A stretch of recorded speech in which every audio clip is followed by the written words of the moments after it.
mañana vamos a ver entonces la clase del bautismo. Esta clase es la clase número 9. El bautismo es la tercera fase, que es ir a bautizar cumpliendo la gran comisión. En la clase pasada nosotros vimos que había tres fases. La primera fase era ganar, día del amigo, era la conversión del amigo, es cuando nosotros le compartimos el evangelio, ¿cierto? Cuando el amigo acepta a Jesús como Señor y Salvador. Esa era la primera fase.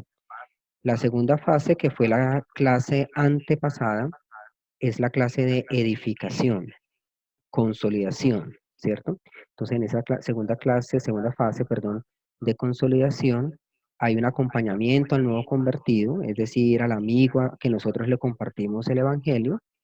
Esa persona, nosotros le hacemos un acompañamiento, ¿cierto? Puede ser individual en la casa o puede ser grupal en la iglesia.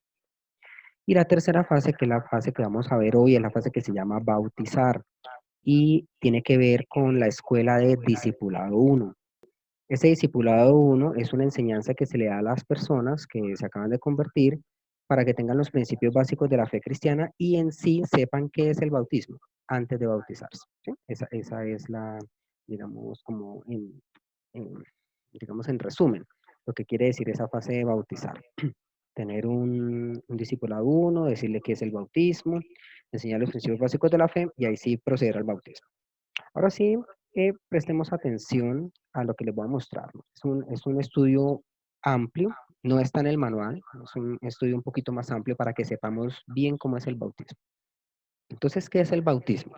Resulta que la palabra para bautismo en el Nuevo Testamento es la palabra baptisma, ¿sí? En el libro Strong, no sé si ustedes ven aquí el cursor donde dice Strong's Number, ese número es un número que se usa para poder hacerle seguimiento a cada una de las palabras de la Biblia, ¿cierto?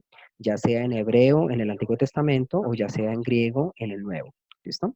Entonces la palabra baptisma es el 908, ¿sí? Esa palabra baptisma, ¿qué quiere decir? Quiere decir inmersión, sumersión, sumergimiento, ¿sí? Y hay tres aspectos para tener en cuenta acá en esa palabra baptisma. Número uno, habla de calamidades y aflicciones con las cuales uno está bastante abrumado. ¿Qué ejemplo tenemos ahí? Cuando Jesús se reunió con los discípulos y algunos de ellos les dijeron a Jesús, "Oye, maestro, ¿por qué no nos da usted un puesto de honor allá en el cielo? Ta, ta, ta?". Y Jesús les dijo, ¿ustedes están dispuestos a ser bautizados con el bautismo que yo voy a ser bautizado? Y ellos dijeron, sí, sí podemos. ¿Ustedes pueden tomar la copa que yo voy a tomar? Sí, sí podemos. ¿Sí?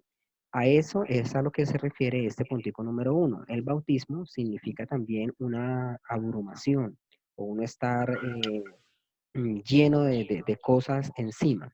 Listo. Número dos, habla del bautismo de Juan, ese rito de purificación por el cual los hombres al confesar sus pecados estaban obligados a una reforma espiritual. Entonces, ¿dónde se ve la palabra bautisma? Cuando se habla de Juan el Bautista. Y número tres, se habla la palabra bautisma cuando se habla del bautismo cristiano, ¿sí? Que es un rito de inmersión en el agua según lo ordenado por Cristo, por el cual uno, después de confesar sus pecados y profesar su fe en Cristo, y habiendo nacido de nuevo por el Espíritu Santo para una vida nueva, se identifica públicamente con la comunión de Cristo y la iglesia. Ese es el que vamos a ver ahora en detalle, ¿sí? Entonces, baptisma se refiere al bautismo cristiano. Hay otra palabrita importante a tener en cuenta en el original griego y es la palabra baptizo. Entonces, la palabra baptizo quiere decir sumergir, hundir, abrumar, completamente mojado, eso que es abrumar, usado solo en el Nuevo Testamento como ablución ceremonial, especialmente de la ordenanza del bautismo cristiano, ¿sí? Y hay tres aspectos. Uno es zambullir, introducir en un líquido repetidamente, sumergir. Ese término zambullir es cuando se habla de los barcos, que un barco se hundió. Esa es la palabra bautizo. El número dos es limpiar, limpiar zambullendo o sumergiendo, lavar, limpiar con agua, lavarse, bañarse. Sí, ahora vamos a ver un ejemplo en el Antiguo Testamento. Entonces, eso es baptizo, es limpiar, pero sumergiendo repetidamente. ¿Sí? Como cuando uno lava la ropa en un tazón, más o menos. Número tres, abrumar, es inundar, agobiar, invadir, anegar, ahogar, oprimir. ¿Sí? Ese es el sentido también, el que yo les digo cuando Jesús le dijo a los discípulos que si pueden beber la copa que le iba a beber, ser bautizados con el bautismo que le iba a ser bautizado.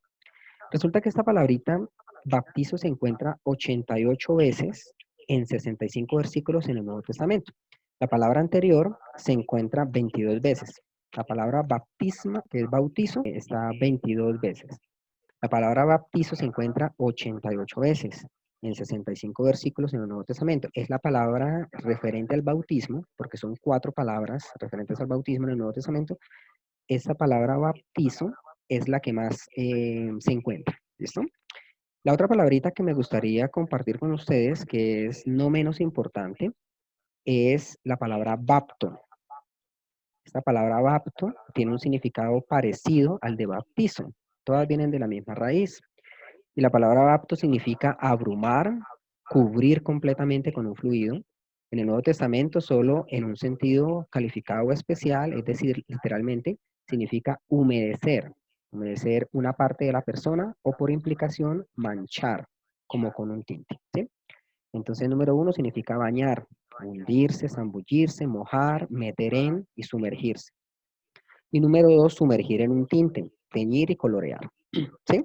Ahora, aquí hay algo interesante y es que la palabra bapto solamente se encuentra 3 veces en el Nuevo Testamento. ¿En dónde se encuentra? Aquí los puse porque son solamente 3. El primero es en Lucas 16:24, cuando el rico está en el Hades y le dice: Padre Abraham, dile a Lázaro que moje la punta de su dedo en agua y venga y me refresque porque estoy atormentado en esta llama. Ahí cuando dice que meta su dedo en agua y venga y me moje aquí, ese meter el dedo en el agua es bapto, la palabra bapto, es solamente introducir en un líquido. La segunda referencia está en Juan 13:26 en la última cena, cuando los discípulos le dijeron: Señor, ¿quién es el que te va a entregar? Y Jesús dijo: no, el que meta conmigo la mano y moje el pan en el vino ahí en el plato, ese es el que me va a entregar. Entonces, claro, usted coge el pedacito de pan y llega y lo introduce en la copa de vino y lo moja. Esa palabra ahí es la palabra bapto, ¿sí? Y tercero, está en Apocalipsis 19:13, cuando la Biblia dice que Jesús viene en un caballo blanco y que sus ropas están teñidas en sangre. Esa palabra teñidas en sangre o introducidas en la sangre es la palabra bapto. ¿Por qué es importante esto? Porque resulta que la palabra bautizo no se puede relacionar con bapto, sino que tiene que relacionarse con la palabra anterior, que es baptizo. Es decir, no solamente es introducir algo en el agua, sino que tiene la implicación de que es algo permanente, de que usted limpia, ¿sí? Esa es la cuestión aquí en esto. Bien. Pregunta, ¿qué es el bautismo? ¿Qué es el bautismo de acuerdo con estas 3 palabras que acabamos de ver?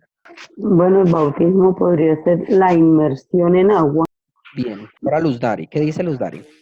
Bautizo es el sumergirse, pues el cristiano es sumergirse totalmente.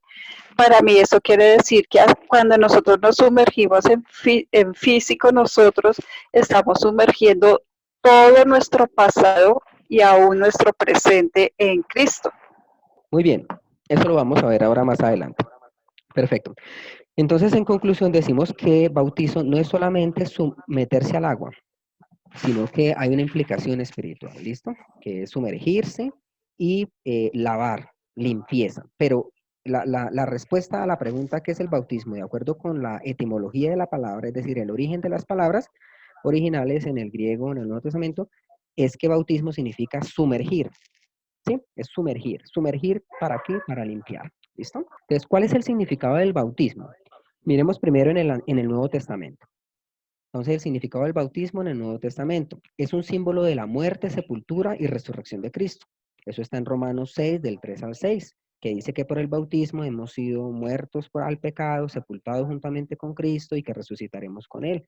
Lo que acaba de decir Luz hace un momento. Cuando uno se sumerge en el agua en el bautismo, pues es una representación de que está dejando todo su pasado y todo su futuro en Cristo. Esa es una muy buena participación. Entonces, el simbolismo que es muerte al pecado, sepultura, es decir, cuando usted cree en Cristo, usted muere al pecado, se arrepiente, murió al pecado. Cuando usted se bautiza, usted está recordando que murió al pecado. Cuando lo sumergen en el agua es como si lo estuvieran enterrando y cuando sale del agua es como si estuviera resucitando en Cristo. Ese es el simbolismo del Nuevo Testamento. Otro simbolismo que vemos en el Nuevo Testamento es el del lavamiento de pecados. En Tito 3:5 dice que nos salvó no por obras de justicia que nosotros hubiéramos hecho, sino por el lavamiento de la regeneración, ¿sí? Entonces, el bautismo simboliza lavamiento de pecados, así como la palabra bautizo, que era sumergir para limpiar. En primera de Pedro 3:21 dice que cuando uno se bautiza no es quitando las inmundicias del cuerpo, las impurezas del cuerpo, la suciedad del cuerpo, sino como la aspiración de una buena conciencia para Dios. Es decir, que el bautismo no es que usted se bautizó y lo limpiaron en su carne, sino que es un símbolo de lavamiento de pecados. Y en Hechos 22:16 es cuando Ananías va a visitar a Saulo y le dice, bueno, usted ya creyó, Saulo, ¿qué espera? Levántate, bautízate y lava tus pecados. Entonces el bautismo es un símbolo, ¿listo? Símbolo del lavamiento de pecados. Ahora, en el Antiguo Testamento hay también unos simbolismos muy interesantes. Tenemos el símbolo de la unión de los cristianos con Cristo. En 1 Corintios 10, del 1 al 2, ahí está hablando que todos fueron bautizados en la nube y en el mar con Moisés. Es decir, cuando los israelitas salieron de Egipto, había una nube que los cubría, la nube de Jehová que los cubría del sol, y en la noche había una columna de fuego que los calentaba y les alumbraba el camino, ¿cierto? Y el apóstol Pablo dice que todos fueron bautizados en la nube y en el mar, ¿sí? Entonces, así como en el Antiguo Testamento los israelitas estaban unidos a Moisés a través de la nube y a través del paso por el Mar Rojo cuando salieron de Egipto, de la misma manera en el bautismo los cristianos estamos unidos a Cristo, ¿sí? Esta es una interpretación que la misma Biblia nos da, ¿sí? No es que uno se ponga a pensar y decir, no, yo creo que es que esto significa esto, no, no, no. El mismo apóstol Pablo en 1 Corintios 10 del 1 al 2 nos está dando ese simbolismo. Y hay otras citas que es 1 Corintios 12:13 y Gálatas 3:27 que dice que cuando fuimos bautizados en Cristo estamos unidos a Él y que somos revestidos con el Espíritu Santo. Entonces, el bautismo simboliza la unión de los cristianos con Cristo, así como los israelitas estaban unidos con Moisés. Y ahí están las citas de la nube, Éxodo 13, el 21 al 22, Éxodo 14, 19 y la cita del Mar Rojo, Éxodo 14, el 22 al 29. El segundo simbolismo en el Antiguo Testamento es el símbolo del lavamiento. Entonces, Segunda de Reyes 5:14 es cuando habla de Naamán, que tenía lepra, y Eliseo fue y le dijo que se bañara ya 7 veces en el Jordán y que se iba a sanar. Entonces, Naamán se sumergió en el agua, la palabra en hebreo es tabal, se sumergió en el río y él fue limpiado. Esa palabra limpiado es la palabra taer en hebreo. Entonces, ahí hay un símbolo del bautismo. Cuando Naamán se metió al agua, ¿para qué? Para ser limpiado. En ese entonces, pues ser limpiado de la lepra. Pero ahora el simbolismo es ser limpiado de los pecados, de la inmundicia, ¿cierto? Y tercero, el simbolismo de salvación. Primera de Pedro 3 del 20 al 21, el mismo apóstol Pedro nos da la interpretación y nos dice que en tiempos antiguos todo fue anegado con agua, hubo un diluvio, ¿cierto? Y que solamente se salvaron 8 personas, ¿sí? Entonces la palabra ahí es la palabra sosó, en el Nuevo Testamento, que significa salvar. Dice que fueron salvados por el agua. Y la palabra diazoso, que quiere decir traer de forma segura a través de un peligro, salvar completamente, preservar, sanar, rescatar. Entonces el apóstol Pedro nos está diciendo que el bautismo es un símbolo de salvación. Así como en el Antiguo Testamento, las personas 8 que entraron al arca fueron salvadas por agua. ¿Sí? Entonces ese es un simbolismo muy interesante que vemos acerca del bautismo. Otra cuestión muy interesante es que el apóstol Pedro, sí creo que fue Pedro acá, que él muestra dos símbolos de manera seguida. Él dice aquí el simbolismo del bautismo e inmediatamente en el versículo que sigue da el simbolismo de la cena del Señor, ¿sí? Porque los dos símbolos de la salvación son el bautismo y la cena. No, pero creo que fue Pablo, creo que estoy equivocado. 1 Corintios 10 del 1 al 2, sí, es esta. 1 Corintios 10 del 1 al 2, Pablo habla del bautismo y el versículo 3 dice que todos comieron de la misma comida espiritual Y versículo 4 dice que todos bebieron de la misma bebida espiritual de la roca, que es Cristo. Entonces, ahí Pablo está confirmando de que hay dos símbolos de la salvación, porque los nombra de manera seguida, que es el bautismo y la cena del Señor. Bien, ahora seguimos acá. ¿Cómo se ministra el bautismo? Entonces, primero se ministra por inmersión. ¿Por qué? Porque la palabra baptizo, que ya vimos, significa sumergir, ¿cierto? Y hay otra referencia de que es por inmersión y es Mateo 3:6, cuando Jesús se bautizó, que la Biblia dice, cuando luego salió del agua, entonces vino el Espíritu Santo. Salió del agua, es decir, que estaba metido dentro de ella. Y Hechos 8:39 es cuando nos habla de Felipe y el eunuco. Cuando el eunuco le dice a Felipe, oiga, Felipe, aquí hay agua, yo ya creí, ¿qué falta para que yo sea bautizado? ¿Qué me impide que yo sea bautizado? Y llegó y lo bautizó y dice cuando salieron del agua, es decir, que se metieron al agua. ¿Listo? Entonces la palabra aquí es anabainó. La palabra en Mateo 3:6 y en Hechos 8:39 es anabainó, que quiere decir subir, ascender. Y nosotros por la misma Biblia identificamos exactamente el significado de la palabra anabainó en Mateo 13:7, cuando Jesús da la parábola del sembrador y que dice que parte de la semilla fue sembrada junto a los espinos y dice que los espinos crecieron los espinos del suelo. Entonces hay una explicación de la palabra anabainó y es crecer, salir de entre el suelo. Y en Mateo 17:27 es la mejor referencia y es cuando van a cobrarle los impuestos a Jesús. Y a Pedro, le dicen a Pedro, oiga Pedro, y es que el maestro no paga impuestos. Entonces fue y le dijo a Jesús y Jesús le dijo, esta gente cobra los impuestos es del pueblo y los romanos no pagan nada, pero bueno, para que no se enojen y para no ofenderlos, vaya y métala al suelo y saque un pez del agua. El primer pez que usted saque del agua, de ahí sácale una moneda y pague el impuesto. ¿Sí? Entonces, ahí donde dice que el primer pez que salga del agua. Esa es la mejor referencia que hay para explicar la palabra anabainó. Y es un pez que salió del agua, es decir, estaba metido dentro del agua. Entonces, el bautismo se ministra es por inmersión, es metiéndose dentro del agua, no es salpicándolo de agua ni echándole agua por encimita, como aprendimos de pronto en la religión tradicional, sino que es por inmersión. ¿Listo? Y la segunda cuestión aquí de cómo se ministra el bautismo es que es en el nombre del Padre, del Hijo y del Espíritu Santo. Mateo 28:19, que es la gran comisión, que dice, vayan, hagan discípulos, bautizándolos en el nombre del Padre, del Hijo y del Espíritu Santo. Ahora hay una cuestión acá, digamos, de teológica, que muchas personas se han preguntado, yo también me lo pregunté cuando recién me convertí, y es que la Biblia dice, bautícese cada uno en el nombre de Jesucristo. Eso lo dijo Pedro en Hechos 2:38. Hechos 22:16, cuando Ananías le dice a Pablo, lava tus pecados, levántate, ¿qué esperas? Bautízate, lava tus pecados, invocando su nombre. ¿Sí? Y en Hechos 19, del 4-6, nos dice que las personas se bautizaban creyendo en Jesús como el Cristo. Entonces, el bautismo se ministra en el nombre del Padre, del Hijo y del Espíritu Santo, pero cuando la Biblia nos dice que las personas se bautizaban en el nombre del Señor Jesús, ¿qué quiere decir? Que al bautizarse reconocían a Jesús como el Cristo, reconocían a Jesús como el Hijo de Dios, como el Salvador. Uno no ministra el bautismo, te bautizo en el nombre del Señor Jesús, no, es yo te bautizo en el nombre del Padre, del Hijo y del Espíritu Santo. Así es como se ministra el bautismo. Ahí es donde tenemos la diferencia, las iglesias o digamos los que somos trinitarios y las otras organizaciones que son unitarios. Los unitarios ministran el bautismo en el nombre de Jesús, digamos aludiendo a estos versículos, ¿sí?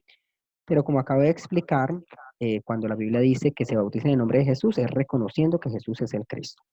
Ahí están las citas para que ustedes lo confirmen. Bien, ahora miremos una cuestión que es muy importante y ahí es donde están los artículos que yo les envié, que son los artículos de Biblia aplicada, ¿sí? Ahí hay 3 artículos acerca del bautismo, les recomiendo que los lean si no los han leído. Ahí se amplía mucho el conocimiento acerca del bautismo en relación con la salvación. ¿Qué necesita uno para ser salvo? Lo primero es creer. Ahí están las citas, ¿cierto? A los que creyeron en su nombre se les dio la potestad de ser hijos de Dios. Dios no envió a Jesús al mundo para condenarlo, sino para salvarlo, que todo aquel que en él cree sea salvo. Juan 5:24 dice que los que creyeron han pasado de muerte a vida. Es decir, que para uno ser salvo necesita creer, no bautizarse, creer. ¿Listo? Y eso lo vamos a mirar ahora más adelante. ¿Qué más necesita uno para salvación? Arrepentirse, ¿cierto? Lo tercero es hacer una confesión pública, ¿sí? Romanos 10 dice, si confiesas con tu boca que Jesús es el Señor, crees en tu corazón que Dios lo levantó entre los muertos, serás salvo. Es creer, pero no es una creencia o creer intelectualmente, no. Ese creer implica obediencia, ¿sí? Es una entrega a Jesús. Porque la Biblia nos dice que los demonios también creen en Dios y tiemblan.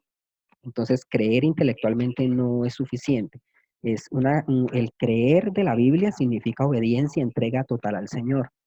Lo cuarto que necesito para poder ser salvo es nacer de nuevo. Tito 3:5, nos salvó no por obras de justicia que hubiéramos hecho, sino por el lavamiento de la regeneración. Ahí está el nuevo nacimiento. Y Juan 3:3, cuando Jesús le dice a Nicodemo, tienes que nacer de nuevo para entrar en el reino de los cielos. Versículo 5 dice, tienes que nacer de nuevo, nacer de lo alto para ver, para entrar en el reino de los cielos. ¿Listo? Entonces, para salvación, para ser salvos necesitamos creer, arrepentirnos, hacer una confesión pública, que es la oración de fe que hacemos, ¿cierto? Nacer de nuevo. Esos son los 4 requisitos para ser salvo. Ahora, ¿qué pasa con una persona que ha creído y no se ha bautizado? Entonces, esa persona es salva, ¿sí? Una persona que confesó a Jesús, creyó, pero no se ha bautizado todavía, es salva porque ya creyó. El ejemplo está en el malhechor que fue crucificado junto a Jesús, que dijo, Señor, acuérdate de mí cuando entres en tu reino. Y Jesús no dijo, espera un tico, oramos para que llueva y se bautice. No, simplemente Jesús le dijo, ni siquiera lo dejó terminar de hablar y le dijo, hoy estarás conmigo en el paraíso. Entonces, una persona que ya ha creído y no se ha bautizado es salva. ¿Listo? Pero debemos tener mucho cuidado con esto y es el puntico que sigue. Es una persona que ha creído y no desea bautizarse, debe revisar si realmente nació de nuevo. Porque es que Jesús dijo aquí en Juan 14:15, el que me ama cumple mis mandamientos, ¿cierto? Es una cuestión de obediencia. En Hechos 8:36 vemos que la gente apenas creía, se bautizaba. Entonces, una persona que ya dice que es cristiana, que ya creyó, que ya dice, sí, yo creo en el Señor, yo soy cristiano, pero uno le dice, oiga, ¿y usted no se ha bautizado y no quiere bautizarse? Hay una alerta, ¿sí? Porque la persona tiene que decir, oiga, ¿yo por qué no me quiero bautizar? No quiero compromiso, no estoy convencido, creo que soy muy pecador todavía. Entonces, la persona cuando realmente ha creído y sabe que Jesús cree en su corazón, que Jesús ha perdonado todos sus pecados y es salvo, lo primero que uno pregunta es, oiga, ¿y cuándo me bautizo? ¿Sí? Aquí en Hechos 8:36 es cuando el eunuco le dice a Felipe, aquí hay agua, Felipe, ¿qué impide que yo sea bautizado? ¿Sí? O sea, ya de una vez él creyó, ya quería bautizarse. ¿Listo? Y otro puntico, el último, es el bautismo, es la demostración pública de fe y declaración de ser discípulo de Cristo. Aquí es donde Ananías, Hechos 22:16, Ananías le dice a Saulo, ¿qué esperas? Levántate y bautízate, lava tus pecados invocando su nombre. Entonces, en el momento que uno ya ha creído, uno hace una demostración pública de fe. Es decir, cuando usted se bautiza, usted demuestra públicamente que en serio sí es cristiano, que en serio sí ha creído en el Señor y que en serio de verdad usted sí es salvo. ¿Listo? Y ahí están los artículos recomendados para que ustedes vean acerca del bautismo. Bien. Ahora la otra parte final ya de la clase es cómo ser un buen maestro. Cuando la persona ya ha creído, esa es la fase 1, ¿cierto? Cuando usted le comparte el Evangelio. Fase 2, cuando usted lo consolida, ¿cierto? Y fase 3, cuando la persona se va a bautizar, hace un discipulado 1 para conocer la doctrina básica. Entonces, ¿cómo ser un buen maestro? ¿El objetivo cuál es? En este discipulado 1, enseñar los principios básicos de la fe cristiana de modo que el nuevo pueda tomar la decisión de bautizarse. ¿Cómo ser un buen maestro en esa etapa? Que es posible que usted visite las personas en la casa y haga este proceso. En este momento en nuestra iglesia, pues se está haciendo de manera grupal. Las personas van a la iglesia, allá les imparten la consolidación y de una vez el discipulado uno. Pero la idea es que usted tenga presente cómo ser un buen maestro cuando vaya a explicarle a alguien acerca del bautismo y las doctrinas básicas de la fe cristiana. Entonces hay unas recomendaciones generales. Primero, debe conocer bien el material a utilizar, ya sea una cartilla, un manual. investigue acerca de las doctrinas fundamentales. Es necesario que usted sepa las doctrinas fundamentales, no que sea un teólogo ni que se sepa toda la Biblia, no, pero sí las doctrinas básicas, por ejemplo, que uno es salvo no por obras, sino por gracia, por fe, ¿cierto? ¿Qué otra doctrina básica? Que el nuevo cristiano necesita hacer dos cosas, leer la Biblia y orar, ¿sí? Esas son doctrinas básicas que uno debe conocer. La más importante de todas es que la persona esté segura de su salvación, que si la persona ya creyó en Jesús, es salva. Eso es lo fundamental, eso sí es lo más importante de todo, ¿sí? ¿Qué más debe usted hacer como un buen maestro? Debe ser puntual y tener paciencia con la persona para explicarle, tener sabiduría para que la persona no se salga del tema, no empiece a preguntar otras cosas y usted puede enfocarlo bien en el tema que quiere explicarle, ¿sí? Normalmente son 8 clases en ese discipulado número 1. Y por último, tener un interés genuino, tener un interés genuino por el discípulo, ¿sí? No solamente llegar, hola, listo, siéntese, ahora la Biblia, empecemos, no, o sea, pregúntele, oiga, cómo está su esposa, su esposo, cómo va la economía, sus hijos, ¿sí? Cómo le ha ido, cómo se ha sentido de salud, cómo ha estado digamos, en este tiempo, en su relación con Dios. Tener un interés genuino por el discípulo, ¿listo? Y acá tenemos cómo ser un buen maestro, que es la continuación. Recomendaciones para las clases. Entonces, usted debe orar al iniciar y al finalizar. El Espíritu Santo es el que nos guía. Tener claro el objetivo de cada lección. Permita que el discípulo se involucre participando. Es importante, no es solamente usted llegar y lea y lea y lea, hable y hable, y el discípulo no tiene la oportunidad de participar. No, hay que darle la oportunidad también de que participe, de que lea un versículo, de que haga un comentario. Hágale preguntas que lo lleven a reflexionar, ¿sí? A aplicarlo a la vida cotidiana también. Utilizar ejemplos de la vida cotidiana. Dele reconocimiento de sus aciertos. Si el discípulo explicó algo, hizo un comentario a algo y estuvo bien, usted lo asiente y le dice, no, sí, está muy bien lo que usted hizo. Usted le reconoce ese acierto.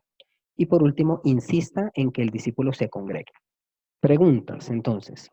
¿Cuál es el objetivo de la preparación para el bautismo? María Victoria, la escuchamos. Hola, buenos días.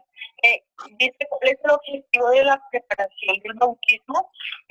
Lo tengo como es instruir a las personas en el principio de la fe, no, en este caso, los principios de la fe, en todo ese conocimiento que ya el profesor nos dijo a través de la clase. Pues es eso, que él quede muy bien instruido en esos principios, con buenos conocimientos, muy bien afianzado, bien afirmado, para que pueda caminar y en realidad tomar esa decisión de obediencia como nos había enseñado el maestro. Muy bien. Voy a darle la palabra a Elizabeth. Estaba de acuerdo con la hermana, es instruir a las personas en los principios de la fe. Ese sería como el objetivo para la preparación al bautismo. Y si me pregunta por las cualidades del maestro, pues una sería ser muy paciente con el nuevo convertido, con el etíope. Ok, muy bien, listo. Y Ana María, ¿cuál es su participación? Am, yo pienso que la preparación del bautismo tiene el simple objetivo de pues darle conocimiento a la persona que se va a bautizar, pues de lo que está haciendo, ¿sí? No que solo se bautice porque, pues porque sin saber lo que está haciendo, sino que lo haga con conciencia, sabiendo pues los cambios que van a ocurrir post del bautismo, por qué se hace esto y cómo establecerlo en unos pilares adecuados para que también su bautismo no solo sea momentáneo, sino que pues sea como en sí, como es de en realidad el bautismo, que es un cambio permanente. Exacto, muy bien. Sí, un cambio permanente. En cuanto al cambio permanente, había algo que iba a decir, sino que no está como muy confirmado, y es un poeta, Nicanor, del año 200 antes de Cristo, donde él habla de una receta para hacer unos pepinillos ¿cómo se dice eso? Encurtidos, pepinillos encurtidos, es decir, que están metidos dentro del vinagre. Y en esa receta, Nicanor utiliza los dos términos, utiliza bapto y utiliza baptizo. Y bapto dice que usted coge el pepinillo y lo sumerge en agüita en un momento, una solución, rapidito, lo mete y vuelve y lo saca. ese es bapto. Y después dice que mete el pepinillo en una solución de vinagre, ¿sí? Por un tiempo. Entonces, algunos han analizado esos dos términos y dicen, bapto es meterse en el agua y volver a salir y ya, no más, como mojar. Los tres ejemplos que vimos que les expliqué al principio. Pero bautizo, si tenemos en cuenta a Nicanor y su receta de pepinillos, esos pepinillos al meterlos en vinagre, utilizando la palabra baptizo, esos pepinillos tuvieron un cambio permanente. Es decir, ya no fueron los mismos pepinillos, porque al meterlo usted en vinagre ya hay una transformación, ¿sí? Ya van a saber diferente. Entonces, teniendo en cuenta esa, digamos, esa receta de pepinillos de Nicanor, podemos decir que el bautismo debe ser algo permanente, como tú lo acabas de decir, ¿sí? Debe ser un símbolo realmente de la salvación que es permanente y que realmente hay un cambio. Si una persona, por ejemplo, supongamos que estamos en la iglesia haciendo el servicio con piscina, la persona viene y cree y se bautiza. Supongamos que entra un borracho, creyó que estaba entrando a la taberna, pero se metió fue a la iglesia y se tiró a la piscina. No por eso vamos a decir que el borracho se bautizó. O sea, la piscina está ahí estamos haciendo la ceremonia y todo, pero el hecho de que el borracho por equivocación se tiró a la piscina y se sumergió y volvió y salió, no vamos a decir que el borracho ya se bautizó, ¿no? O sea, tiene que haber una creencia, tiene que haber un cambio. Entonces, realmente cuando la persona se bautiza, debe haber realmente un cambio y lo ha habido. Hay algunos testimonios de personas muy cercanas del grupo bíblico, donde dicen, yo tenía, por ejemplo, una jaqueca crónica. Después de que me bauticé, el Señor me sanó. Mi abuela, por ejemplo, ella dice, no, yo desde que me bauticé estoy muy contenta porque yo he visto el cambio en mí, yo he visto que como que la relación con Dios es mejor. Entonces sí hay un cambio realmente cuando la persona se bautiza, porque ha tomado la decisión de confesar públicamente de que ya ha creído, ¿sí? Pero tengamos en cuenta que el bautismo es un símbolo. No, la persona no es salva por bautizarse, es salva por creer. Eso es en lo que yo más hago énfasis y que debemos tener en cuenta. ¿Quién? Quería hacer una ¿Nombre? Erika. Y es lo siguiente que nos instruía la cartilla, y es que en la iglesia tradicional bautizan, bueno, le esparcen agua a los niños pequeños. Y pues la reflexión que nos llevaban es que en la Biblia no está en ninguna parte que los niños se bauticen, ya que no tienen ese convencimiento de ese cambio que hemos hablado y de ese arrepentimiento de esa vida antigua para entrar a esa vida nueva y creer en Jesús, que Él nos ha dado vida juntamente con Él. Entonces ese era como Yo el tengo una aporte que yo pregunta. quería hacer. Sí. Bien, Erika, muy bien. Bien, Ana, la escuchamos. Una pregunta. Sabiendo que el bautismo también es símbolo como de limpiar nuestros pecados, como de tener la firmeza de que Dios perdona nuestros pecados, porque en la Iglesia Católica hacen eso, de bautizar a los bebés y los bebés no tienen pecados. Bien, bueno, lo que sucede es que antiguamente, a ver, Nosotros lo hacemos. sí, Jesús vino, ¿cierto? Instauró una iglesia primitiva. Pedro fue el líder de esa iglesia. Y todos los bautismos que nosotros vemos en la Biblia son de personas adultas, ¿sí? Tenemos ahí a Juan el Bautista. Eh, Posiblemente la secta de los fariseos y la secta de los saduceos que estaban en el tiempo de Jesús, ellos en ese tiempo y antes parecen, según lo que dice la historia, la tradición judía, parece que ellos también bautizaban. Es decir, una persona que decía, no, yo quiero ser fariseo, entonces se bautizaba para demostrar que sí, ¿cierto? Después vino Juan el Bautista, que la gente se bautizara, arrepiéntase, venga, bautícese, haga esto, hagan obras dignas de arrepentimiento. Entonces Juan el Bautista bautizaba, pero todos eran adultos. Cuando llegó la iglesia primitiva fue igual, ¿cierto? Jesús se bautizó siendo adulto, en la iglesia primitiva las personas creían, se bautizaban, pero ¿qué pasó? Resulta que cuando empezó en la iglesia primitiva, pasaron más o menos 4 siglos, cuando llegó Constantino, que fue el primer papa, 380 después de Cristo. Y durante mucho tiempo, la única fe que había universal, porque la palabra católico quiere decir universal, la única religión, digámoslo así, creencia universal, era el cristianismo.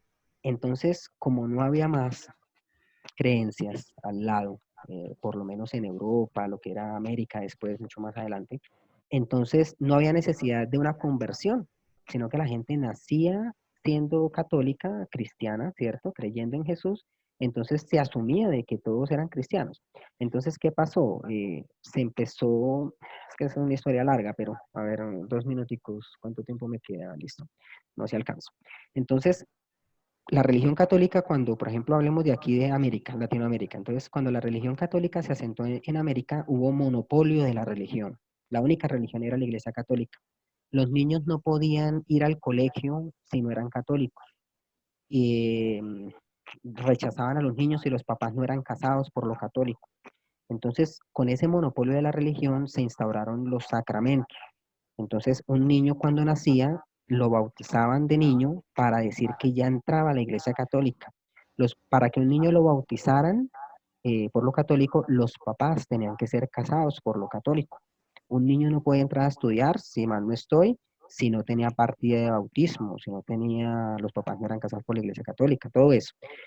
¿Qué pasaba con el bautismo de niños?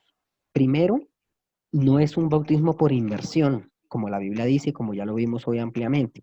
Porque si usted mete el bebé a la piscina y vuelve y lo saca, lo puede ahogar, ¿cierto? Entonces al niño le salpicaban agua, le echaban agüita por encima. Entonces ahí ya hay una contradicción con lo que la Biblia dice, y con los términos de bautizo, que lo analizamos hoy. Y lo otro es de que el niño, como usted muy bien lo ha dicho, Ana María, el niño no tiene, no es que no tenga pecado, el niño nace con el pecado original, pero lo que sucede es que el niño no ha pecado por sí mismo, es decir, él todavía es inocente. Si un niño muere, va al cielo. Jesús dijo, dejad que los niños vengan a mí porque de ellos es el reino de los cielos. Cuando un niño, digamos, deja de ser inocente y se vuelve pecador, cuando infringe uno de los 10 mandamientos. ¿Sí? Cuando ya tiene, como dice uno coloquialmente, uso de razón, cuando puede diferenciar entre el bien y el mal. Entonces, como empezaron a bautizar los bebés y el niño no puede hablar, no puede decir, oiga, yo sí creo que Jesús es mi Señor y mi Salvador, entonces, ¿quién hacía esa confesión? La hacía el padrino, ¿sí? Ni siquiera los papás, era el padrino.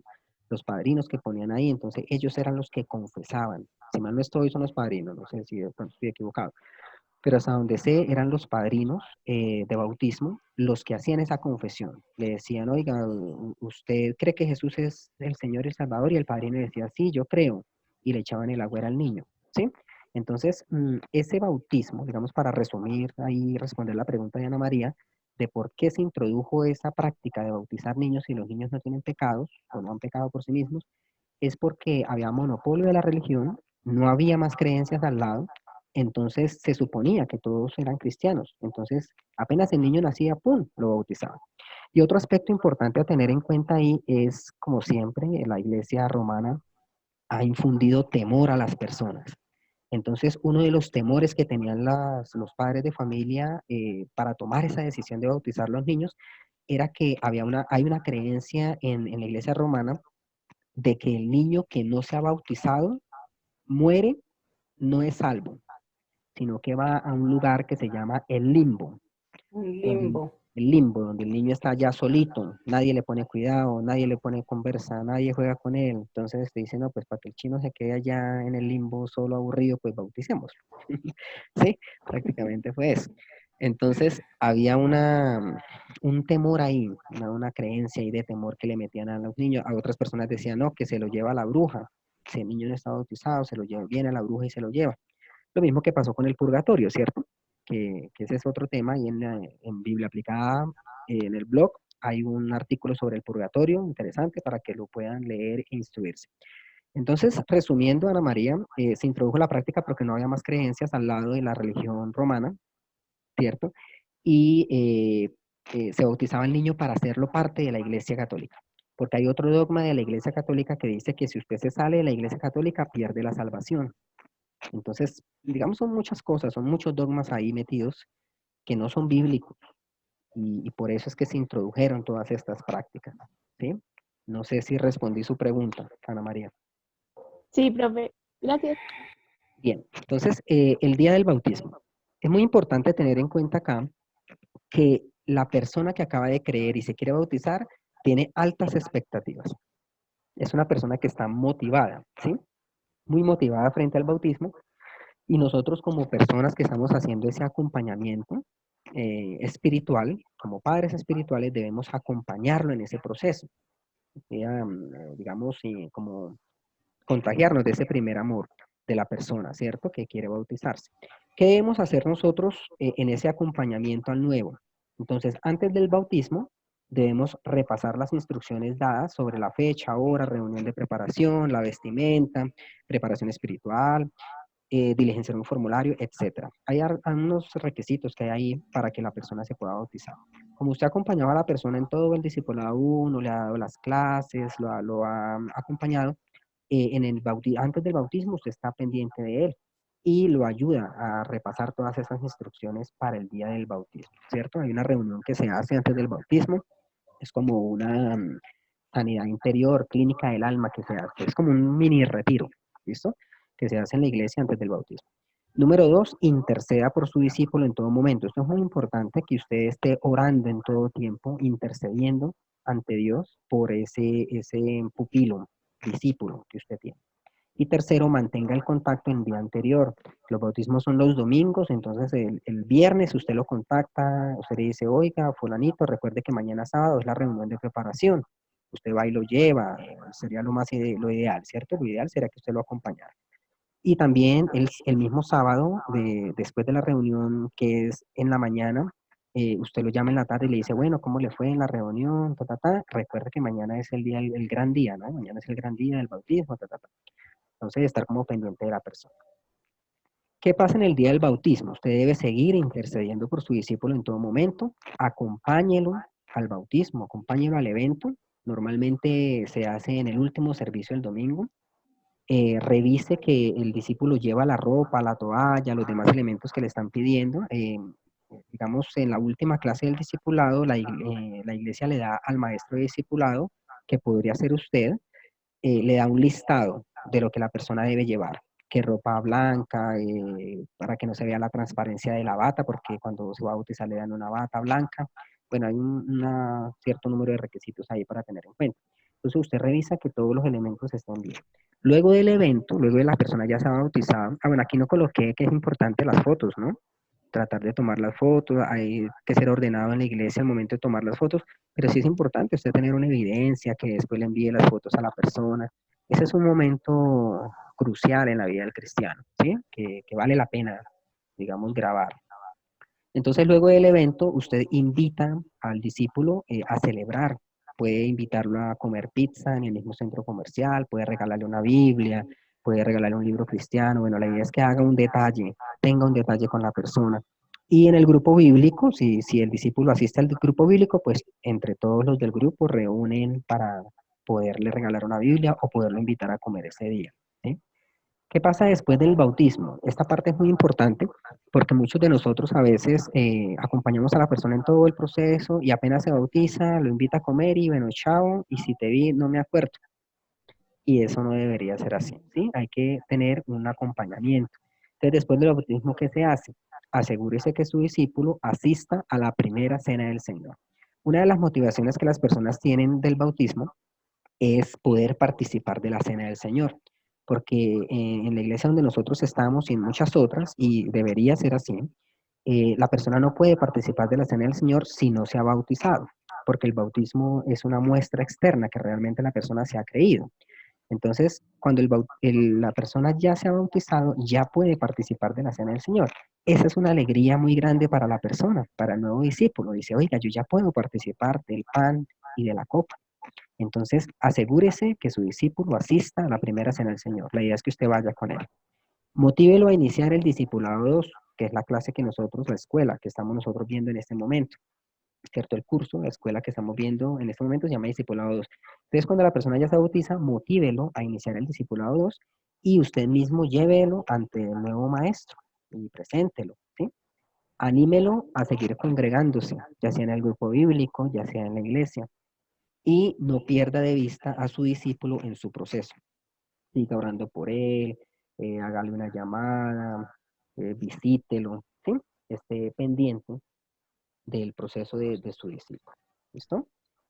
Preguntas. En su opinión, ¿qué es lo más importante al llevar a una persona al bautismo? Listo, Ana. En su opinión, ¿qué es lo más importante al llevar a una persona al bautismo? Lo que yo dije cuando respondí la pregunta anterior es que la persona pues tenga conciencia de la decisión que está tomando, que sea consciente de que de la pues de que va a decisión. caminar con Cristo y pues del paso a paso a seguir, o sea, más que motivarlo y motivarlo, es motivarlo con conciencia. Muy bien, que la persona sepa realmente lo que está haciendo, eso es correcto. ¿Listo? ¿Alguien más? Erika. Entonces, ¿cuál sería uno de los errores? Pues no seguirlo acompañando, pero como nos ha dicho el profesor, es continuar en ese acompañamiento, incentivarlo a continuar con esa ruta académica, para que pues obviamente esa persona cada día se siga alimentando de la palabra, porque si no, pues va solo el bautizo y ahí nomás, y puede existir una desnutrición en la parte espiritual es mi opinión. Exacto, muy bien. Sí, sí, es importante, digamos, como se dice coloquialmente, no perder el impulso. La persona hizo muy motivada, digamos, se convirtió, ¿cierto? Muy motivada, hizo su consolidación, discipulado uno, se bautizó, pero días después o semanas, meses después, uno ve que la persona ya no quiere continuar, ya no quiere hacer la otra escuela. Entonces es importante no perder ese impulso y si la persona se bautizó, decirle, bueno, vamos a la cena del Señor y miremos de una vez cuándo empieza el discipulado 2 para que usted inicie. Eso es muy importante.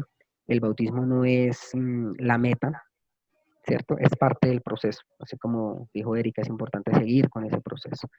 Listo. La otra pregunta es, ¿cuáles son algunos errores que se deben evitar en el trato con el discípulo?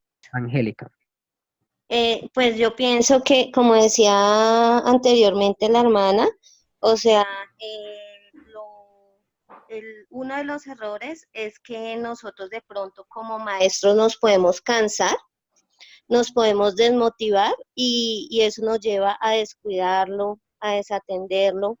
Y yo pienso que lo principal como maestros y de esos discípulos es mantener un amor genuino hacia la persona, ¿sí?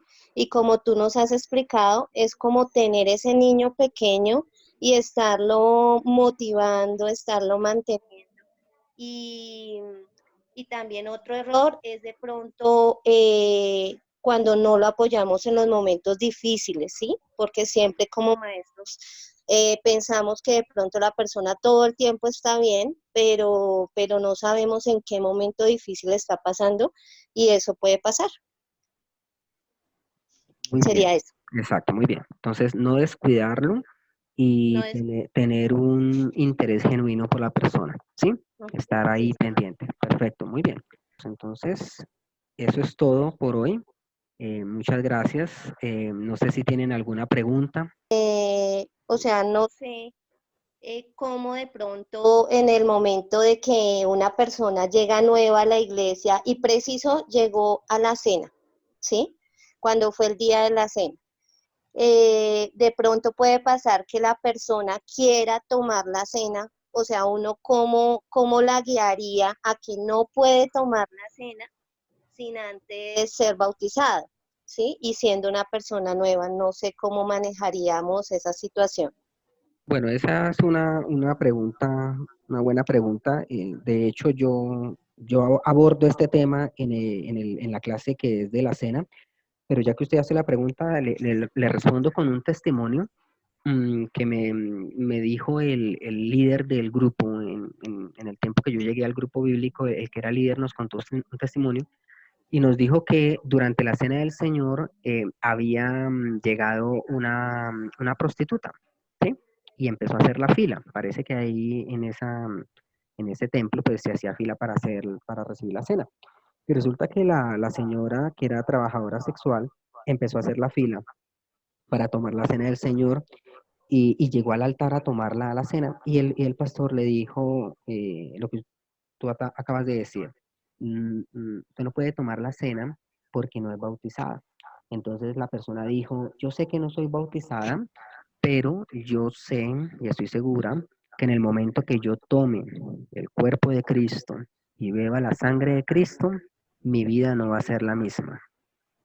Entonces, esa declaración de esa mujer eh, es como una conversión en ese momento, ¿cierto? Es como una conversión en ese momento. Entonces le permitieron tomar la cena porque prácticamente la señora se convirtió en ese momento, tomó la cena y después inició su proceso para capacitarse y para bautizarse. Ese es un caso extremo, obviamente, ¿sí? Ahora, si no es un caso tan extremo, sino una persona que asiste a la iglesia, pero no se ha bautizado y quiere tomar la cena, pues debió haber habido un proceso donde se le diga a la persona, mire, para tomar la cena usted debe bautizarse. ¿Por qué debe bautizarse? Porque usted debe demostrar públicamente que usted realmente sí ha creído. Sí, es como, digamos, la mínima obediencia que se requeriría para que una persona realmente demuestre que sí ha nacido de nuevo y se bautiza. Hay muchas razones por las cuales una persona no se bautiza o no quiere bautizarse, porque cree que no es lo suficientemente santo, porque no se quiere comprometer, porque cree que si se bautiza en el nombre de una iglesia y no en el nombre del Padre, el Hijo y el Espíritu Santo.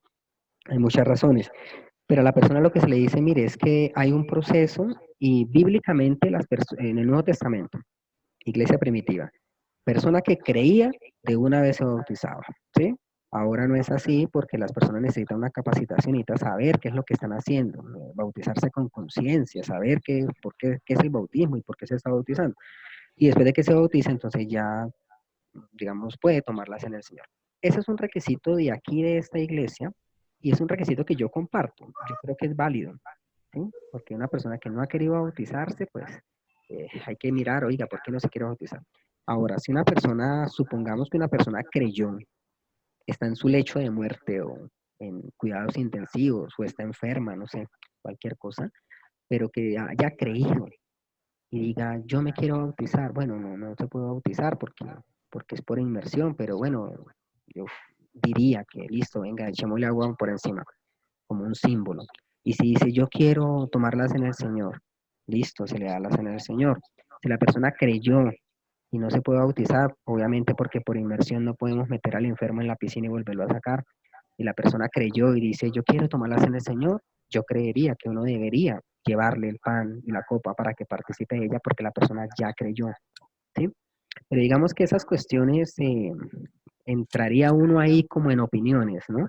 Como en opiniones, no basándose realmente en lo que la Biblia dice, como para impartir la cena sin que la persona se haya bautizado. Es complicado porque las condiciones de la iglesia primitiva no son las mismas condiciones de hoy. Recordemos que en la iglesia primitiva la persona creía y se bautizaba. Era culto con piscina. En ese momento no, salvo algunas iglesias bautistas en Estados Unidos. ¿Sí? Entonces, no es fácil, digamos, responder la pregunta a la luz de la Biblia. ¿Sí? Ya eso entraríamos como en opiniones, el manejo que le dé cada uno en la iglesia. ¿Sí? Esa sería, digamos, mi respuesta. Ana. Yo tengo una pregunta con relación a eso que dijiste, pero digamos que la persona pues dice creer, ¿sí? Pero digamos uno como tiene la certeza de que le está creyendo como, o sea, no sé cómo explicarlo, No como debe que ser. está creyendo de verdad en lo que tiene que creer, o sea, ¿sí me hago entender? Sí, eso no se puede decir, solamente Dios conoce los corazones y aún cuando una persona haga discipulado a uno y vaya y se bautice, nadie puede decir si la persona realmente ha creído y es salva. Solamente Dios lo sabe. Pero ¿qué pasa con el bautismo? Cuando una persona se bautiza, yo no puedo ver el corazón de esa persona, pero yo sí puedo ver que ya se bautizó. Entonces, cuando yo veo que la persona se bautiza, yo digo, no, esta persona es salva porque ya creyó en su corazón y mire, tomó la decisión de públicamente decir que creyó y se bautizó, ¿sí? Lo mismo sucede con la cena del Señor. O sea, una persona dice, yo creo, quiero que me den la cena, es un caso especial, se le da, pero nadie realmente puede decir si la persona es salva o no, salvo Dios que es el que conoce los corazones. Ahora, obviamente, cuando uno le comparte el evangelio a alguien y la persona se arrepiente, uno puede ver en el rostro que la persona ha nacido de nuevo, ¿sí? Porque los ojos brillan de una manera diferente, el rostro casi que brilla prácticamente cuando una persona se arrepiente, la paz que la persona siente, ese gozo, ¿sí? Hay señales que uno puede ver, pero nadie puede decir con certeza, sí, es que esa persona sí cree o no cree. Sí, ahí realmente Dios es el que conoce los corazones, pero precisamente el bautismo es una acción física externa que está demostrando si la persona realmente creyó. ¿Sí? Listo, no sé si haya alguien más, alguna pregunta. Listo, si no hay más preguntas, entonces eso es todo, hermanos. Los invito a que se suscriban al blog, al canal de YouTube. Les agradezco inmensamente si se pueden inscribir al canal de YouTube. Eso nos ayuda mucho para seguir, digamos, esparciendo la palabra de Dios.